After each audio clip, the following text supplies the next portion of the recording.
Hey, what up? How's it going? Hope you're having a wonderful day. It's wonderful on my end. I just started school. Lots of schoolwork building up. I'm a bit behind, but God also told me to take a little break here and have a little conversation real quick. The conversation is, for those of you that have missed it, just a few weeks ago, there's a band called, I think, Ghost. And they were the first band in a rock band in I don't even know how long to make it to like the top of the charts, right? So they made it to the top of the charts. And it was kind of unexpected for them to get there. Even more so because they are not hiding whatsoever their satanic imagery. And this is like the Billboard charts or whatever, you know? It's America. This is the thing that we used to rock and roll every Sunday. What is it? America's Top 40, all that kind of stuff. And so here a satanic band makes it to the top of the billboards in a rock group. And yeah, it was pretty interesting. Wasn't expected whatsoever. Pardon me, I'm just a little parched here.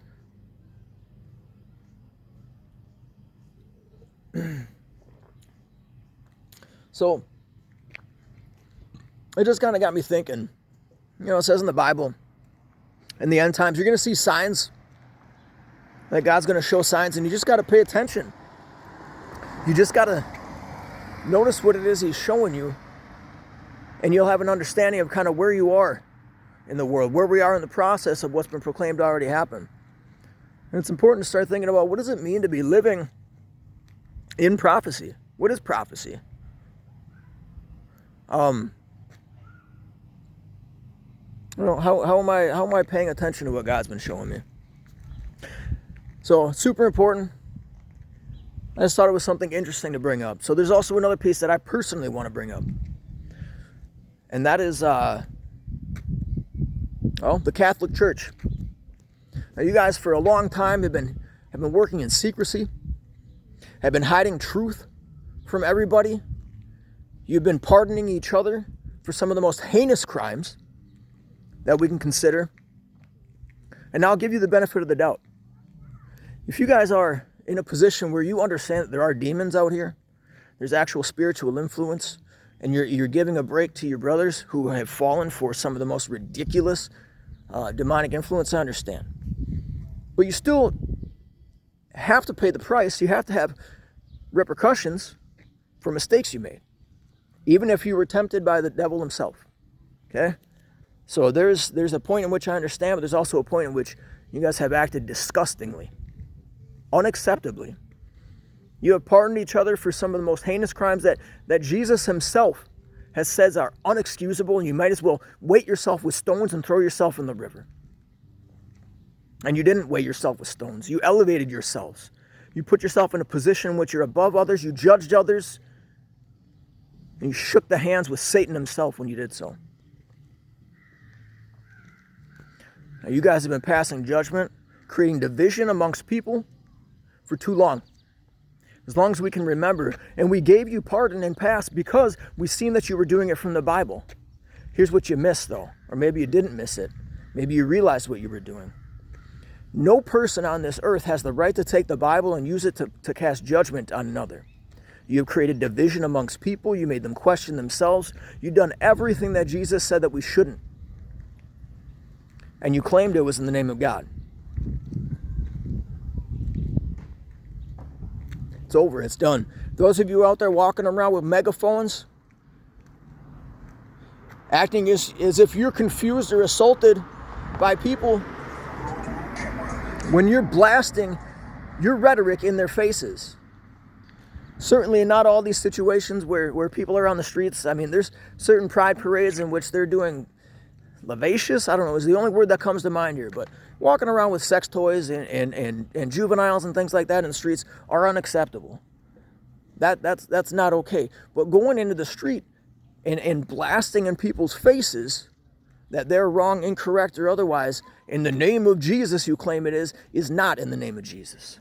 It's in the name of division. And it only does things to push people further away from the name of Christ, from following themselves and getting to a position in which they're closer with him. So put it down. If you think you come up with some sort of a cute little way to explain or demonify people or whatever it is that creates division, you're wrong. Your cute little explanation doesn't come from Christ. So, and just because you thought of it doesn't make it true or right. Look deeper. You need to look into the Bible and see what it is, what it says about what you're talking about, or how you can look at it differently.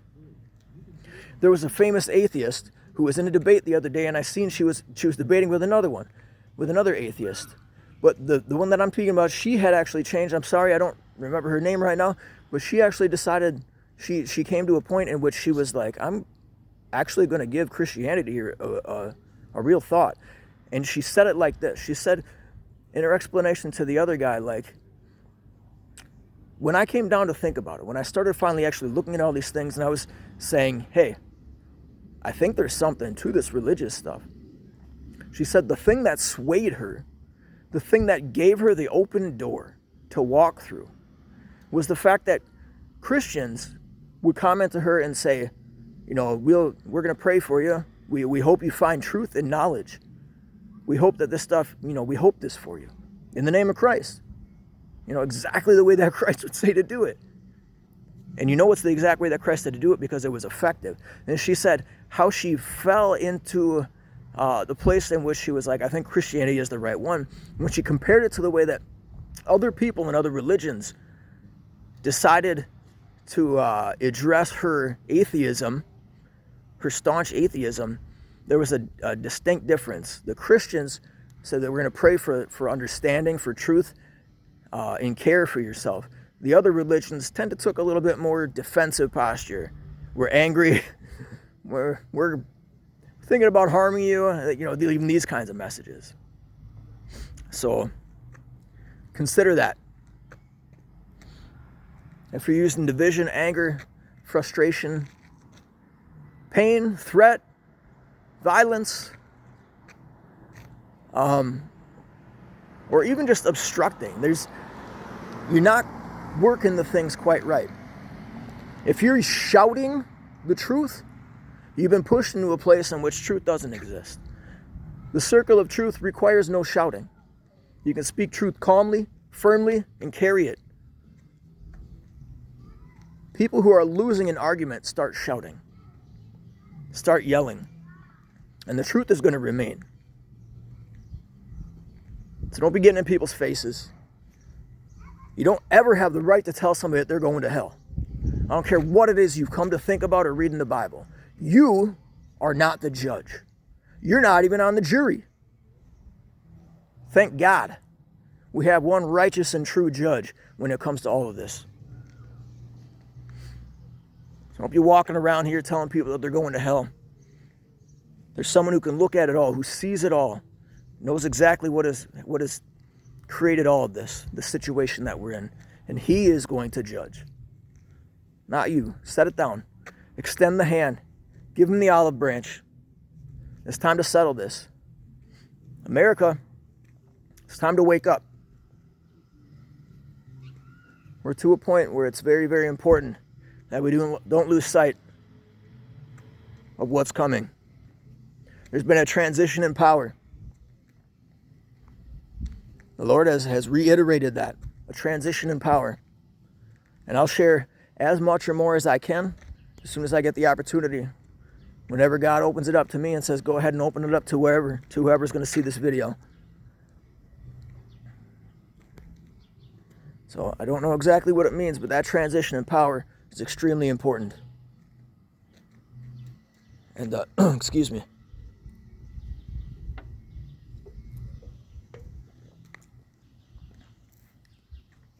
And I don't want anybody to sit around confused, thinking that God didn't do exactly what he said he was going to do and show us what was happening. So God bless you all. I love you. Yeah, I mean, I guess I don't know what else to say. Kind of a poor way to end a video, but here we are anyways. Take care, and we'll talk to you as soon as possible. I hope to see you soon.